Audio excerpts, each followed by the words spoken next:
guys, welcome back to Medical Coding with Blue. Today's episode is all about some realistic expectations if you are considering a career in medical coding.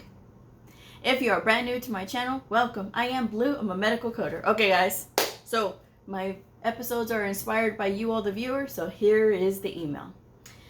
The person says, "Hi, I got your contact from YouTube. Thank you for helping people like us via YouTube. I am planning on taking a course and getting my CCA certification. My question is that medical coding would be a second job for me. In your experience, can I get a remote job and make my own schedule? Is this job very stressful?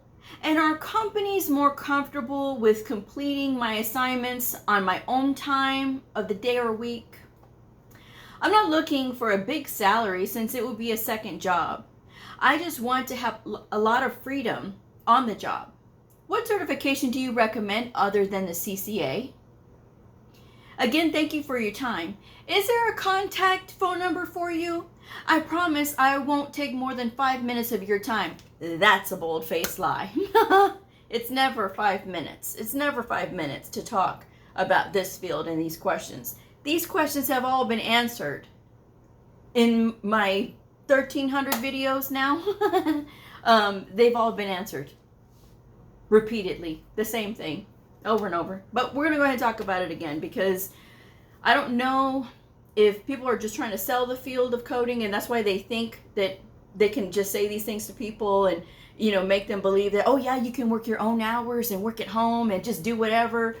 Guys, if you just want to work your own hours, set your own schedule, and just do whatever, then go into something like sales, where you can do that at any hour of the day, right? With medical coding, it all depends on where you're working. The facilities or the organizations that hire medical coders typically want them to be on when the providers are on.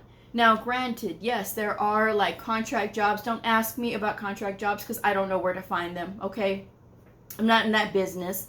But there are contract jobs, and if you do a little research, I'm sure that you can find out where to get that work at. However, if you're brand new, and this is the reason that you want to pursue this, you want to do this on your own time, when you have no idea what you're doing. This is not the field for people who just want to put just a little bit of time into it.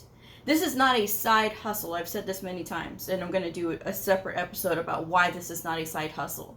Medical coding is not a side hustle. It is never, ever going to be considered a side hustle because a side hustle doesn't require you to have continuing education units.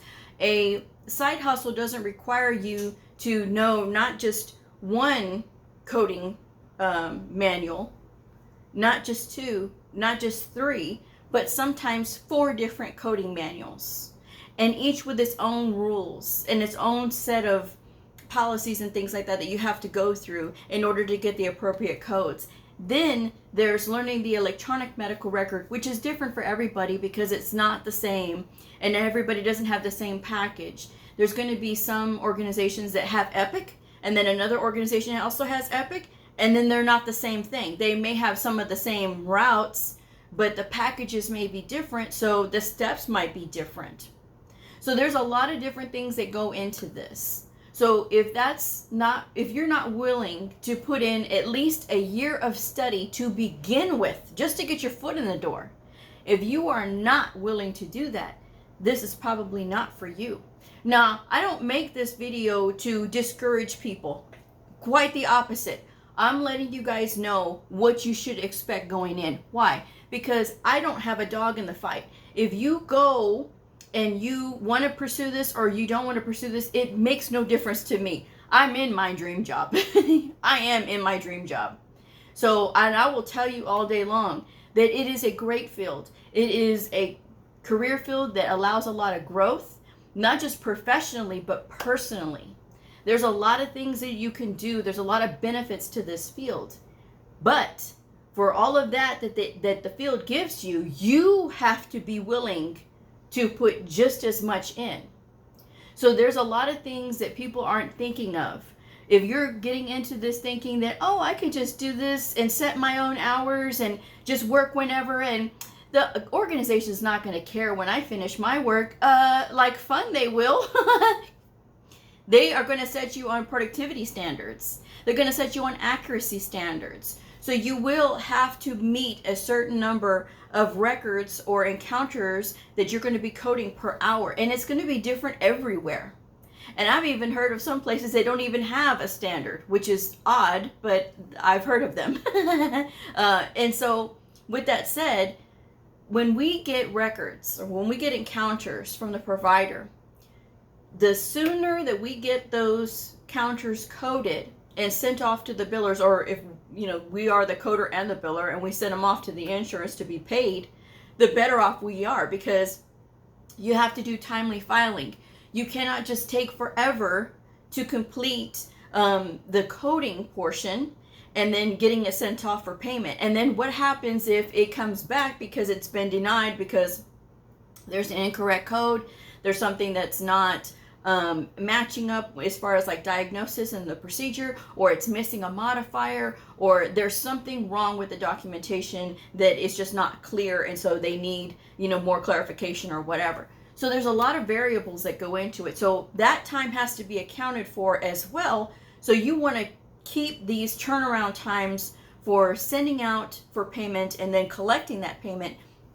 Those timelines have to be really tight in order to keep the organization financially going, okay? And so a lot of that responsibility, of course, rests on the coders and the billers.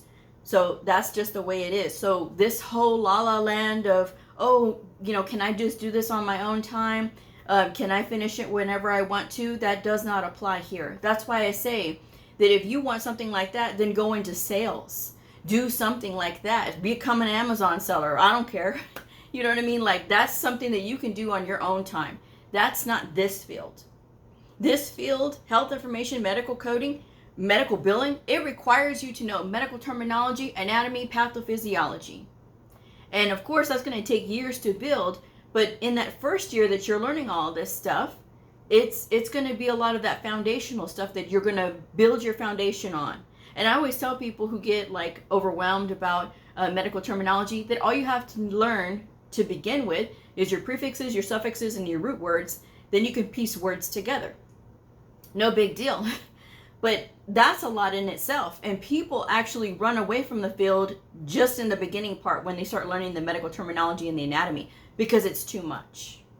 So you have to bring all of that in. Plus, you got to learn the 3 or the 4 manuals, depending on which certification you're going to take. And I've done so many videos on explaining the differences between the different credentials and how to prepare and that kind of thing. The question about what certification do you recommend other than the CCA? That is very insulting, because the CCA is an excellent credential. It just says that it's entry level. That's all that it says. But there's no other exam like it. The CCA is considered like a junior version of the CCS. Because why? Both of these, the CCA and the CCS. CCS is the gold standard of medical coding credentials, because it is the one credential that says that you have mastered not just inpatient coding, but outpatient coding as well. Now, the CCA has more domains on its exam than any other medical coding certification exam. And I'm saying that because with the CPC, they have all of theirs broken down by the chapter and how many questions and things like that. That's all in one. Okay, that's not a separate domain. That's all coding, all right? So the thing about it is the CCA says that you understand all of these domains, again, which is more than any other medical coding certification. You have all of this base foundational knowledge. You can go anywhere. You can go inpatient, you can go outpatient, which allows you to be able to apply anywhere. Inpatient coding, outpatient coding, or professional fee coding. There's a lot that you can do with that certification. And again, I had it for 13 years. And I will always speak highly of that certification. It never stopped me from getting a job.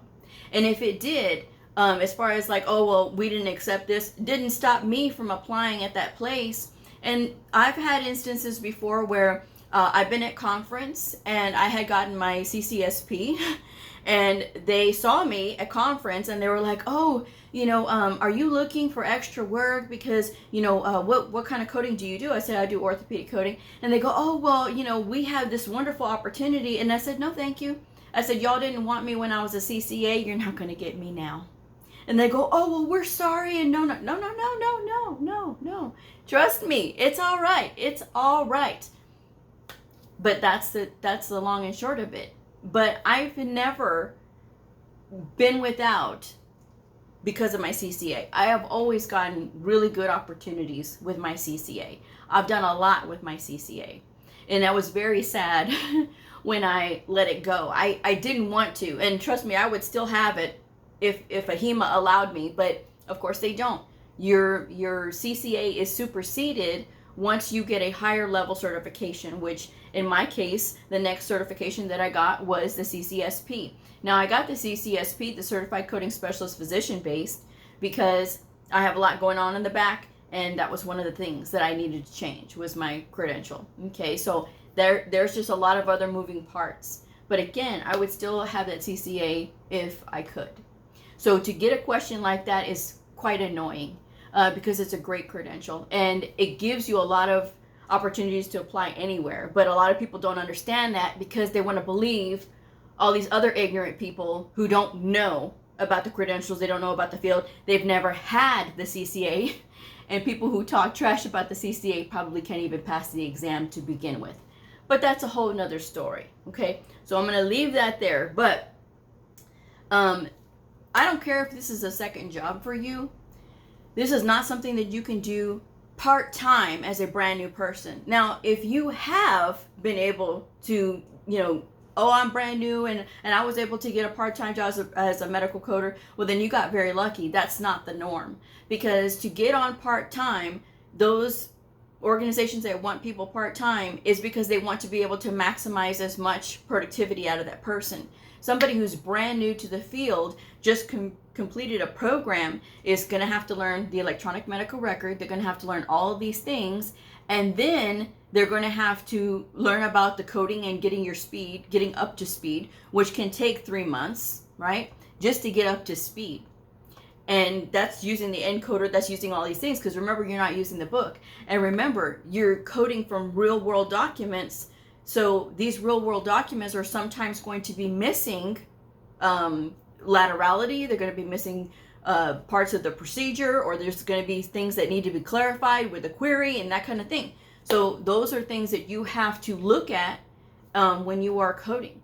So all of these things get added up in there. So that's why when employers are hiring for not brand new, but if they're hiring for part-time work, they want people who have experience. So if you think you're going to get in and, this is just something I can do on the side, no, that's not true.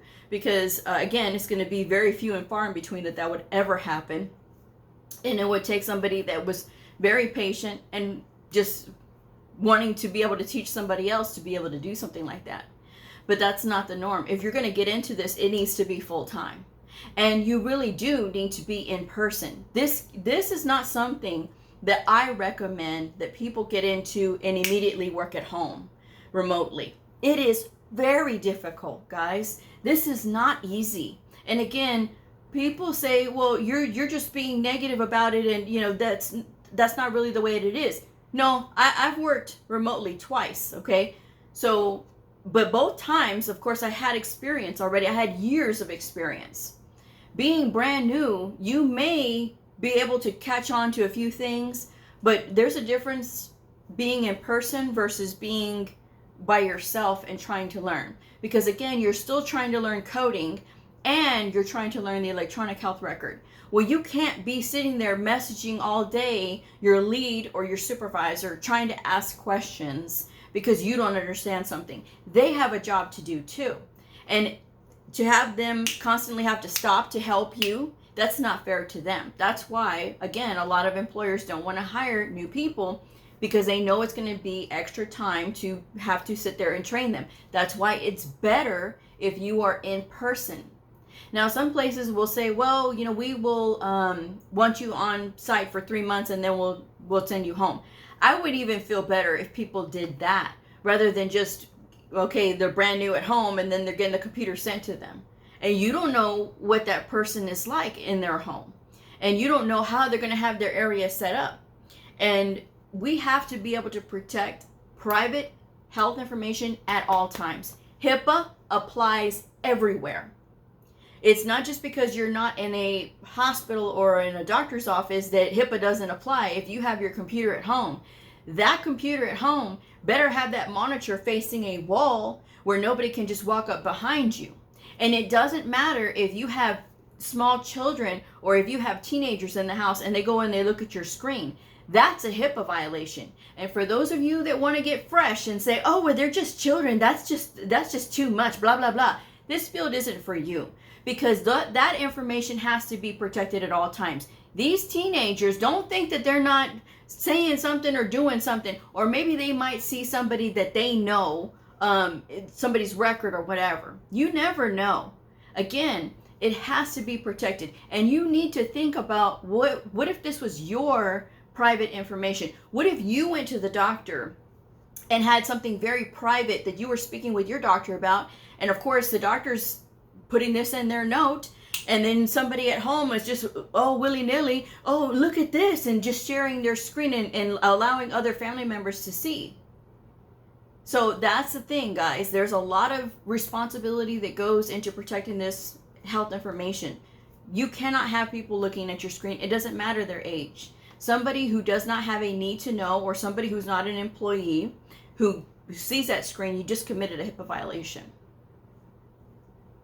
So that's just the way that these things are. Again, there are laws to protect this information. And if you don't understand that, again, think about what you're getting into. This is all protecting health information. It's just like when people tell me, well, Blue, why can't you just blur out like the patient information and then show us what you're doing on the screen?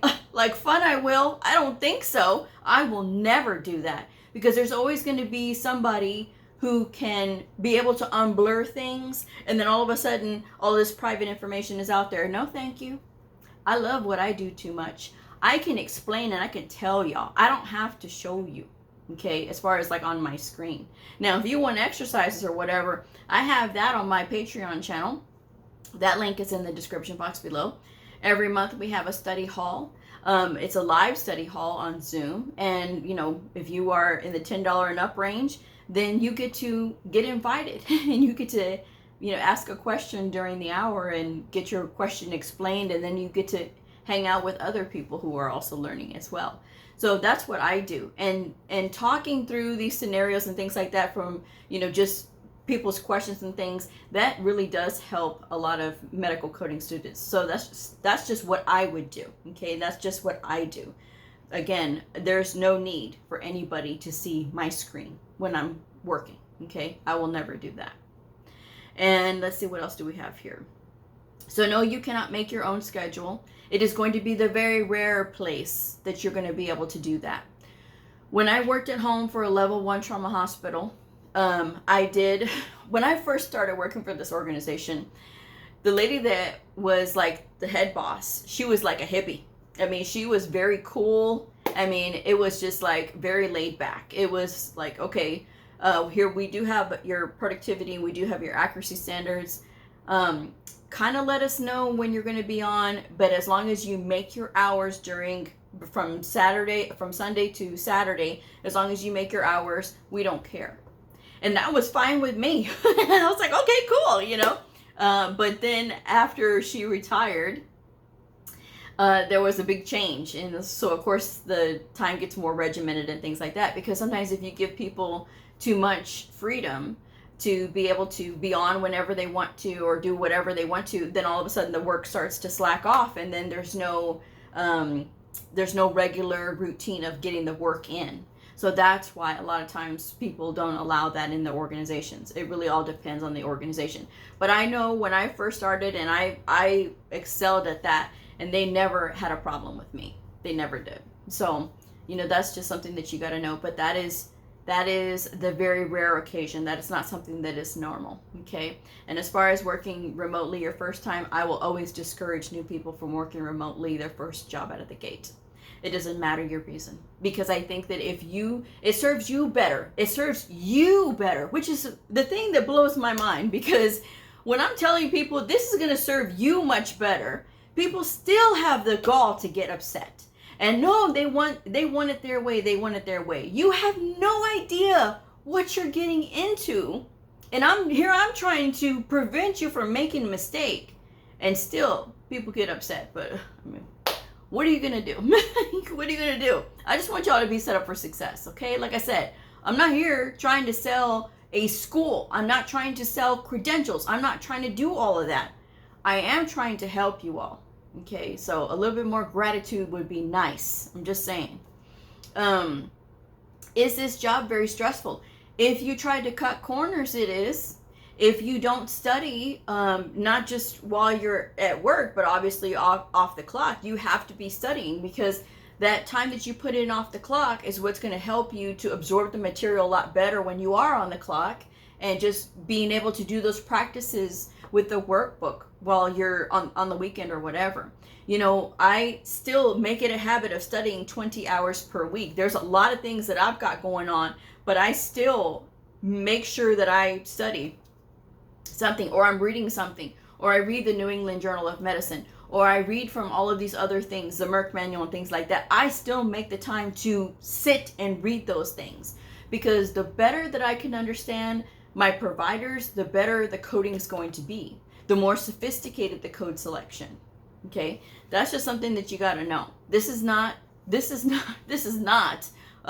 the faint at heart at all. Okay, you have to be in it, and you have to be in it to win it. Because if you're not, and if you want to do half-hearted stuff, and if you don't, oh, I looked at it, I looked at the book, but you know, I still don't understand it. If you're not working through trying to work through the workbook, or watch the videos like about anatomy, medical terminology, and those kind of things to kind of help you to put those things together, then you're just wasting your time and probably wasting money as well on a program. Okay. I just wanted to have a lot of freedom on the job. Then this is not something that the way that this person is describing themselves, this is not something that I don't think that they would end up liking, because in the beginning it's going to require you to put in a lot of your time, and that's not freedom like this person wants. Okay, you have to study, then you have to learn all the other stuff that comes along with working for whatever organization that you're working with, and then whichever setting that you're working in, and then their specific rules from their facility, because some facilities have different rules because of the insurance, or because it's a federally qualified healthcare center. You know what I mean? Like, there's just different things that affect the coding. So, and I will never give out my phone number. I will never give out my phone number. That's just ridiculous to even ask. Okay? I give y'all plenty of platforms to reach me through Facebook, because Medical Coding with Blue has a channel on Facebook. Of course, YouTube, there's always leaving a comment in the videos. There's always email and things like that. So that's plenty. You don't need to speak to me in order to have your questions answered, obviously, because you can go through those videos. The videos have so much. I've talked about how to set up a study schedule, what to look for in a coding school, what's the reasonable cost for a coding program, what books do I recommend, demonstrations of the books and looking at them, opening them up and that kind of thing. I even do those, I said I didn't want to do it, but then I got so many emails telling me that they wanted it, so I did it, which was the tabbing of the CPT manual. You don't need to have your books tabbed. Another story for another time, but I did do a video on that. I talked about preparing yourself within 90 days for your medical coding certification exam, what to expect on the day of your exam, if you're going to go in and take the CCS, CCA, or the CCSP, because those are all administered at the Pearson View Center. And that I've been to several times, you know. So that's the thing. I mean, because I've gotten all 3 certifications, the CCA, the CCSP, and now, of course, the CCS. And I carry the CCSP and the CCS. So that's just what I have to share today. There is a lot of benefit to it. And yes, people do work remotely. It's better if you have experience before you work remotely, so at least you know, and you're not going to be so lost, you know. There's a lot of growth with this field because it's not just coding. After a while, you've been in the field for a few years, you want to move up to being a lead medical coder or a supervisor or a physician educator, which is a lot of fun. Educating providers is a lot of fun. It can be a challenge though, but it's a good challenge. And it's something that's going to help you to stretch as a human being and learn more about how to handle yourself with other professionals. And working with some of the most intelligent people you will ever meet in your whole life. That to me is the best, because that's what I like. I love intelligence. I appreciate intelligence very much. I don't have the most patience for tomfoolery. I don't. I never have. I've always been that way. I've never been patient with tomfoolery. And tomfoolery means not doing your research, asking simple questions. That's tomfoolery. Because I believe that my time can be better spent with something else, with more in-depth questions, as far as like somebody who's actually taken the time to like wonder, okay, well, what about this and what about this? When somebody asked me about like the productivity standards, was this productivity standard a reasonable one? And I said, absolutely not. So it was like 300 and something was one, because they were working in the ER, and they said that they expected them to code 320 per day. No, that's data entry. That is not coding. I don't care who says it. That is not coding. 320 per day in the ER is not coding. Even if you are just coding for the diagnosis, that is not coding. That is data entry. Reasonable productivity for outpatient is between 80 and 150. That is reasonable. But that's average, because some days there's going to be days where you're going to have to do other things and you won't have time to be fully into the coding, but you'll have other things to do. Again, another episode for another time. But that's just my advice today, guys. When you're getting into this, think about who's carrot dangling, all of those things, saying, oh yeah, you can work your own schedule, and you know, the bosses, they won't care. That's just such a lie. Go through my videos too before sending these questions like this, because I mean, obviously I'm not going to respond to this person. This is my response enough, okay? Because again, all of these videos are out there, and they're just, you know, just let your fingers do the walking. All right. So anyway, with that said, I'm going to wrap this one up. Thank you guys so much for joining me. If this video helped you, please like, subscribe, and share.